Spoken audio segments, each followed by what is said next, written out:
Abasirikale b'ekitongole kya KCCA enkya ya leero bazinzeko ekizimbe kya Kalungi Plaza ne bagobayo abantu abadde batundira mu kifo kino nga babalanga bukyafu.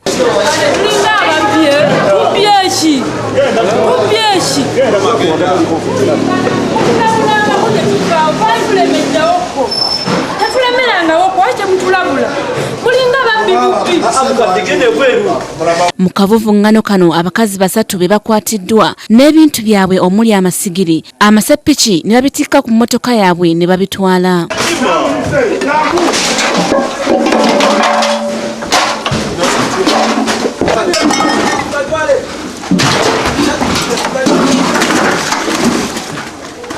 Omwogezi w'ekitongole kya KCCA agamba nti bamaze ebbanga nga balabula abantu bano olw'okutunda ebintu ebikyafu kyokka ne beerema. Tubawa ebbanga nti mu nnaku 28 mugyeewo ebintu byammwe, bwe bagaana okubijjawo then tuviirayo okulaba nti tubijjawo kuba tuba tetulina option endala yonna. Abasirikale b'ekitongole kya KCCA tebakomyawo ne bagenda mu paaka enkadde ne bamenya obuyimba bw'embaawo naddala obwo babadde bagoba abantu omuli abatunda engatto n'ebirala.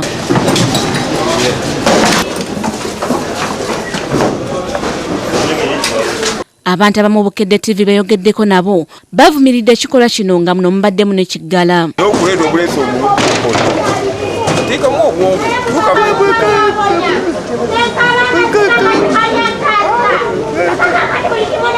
Ibrahim Bwega yakusakidde eggulire lino ku lwa Bukedde TV.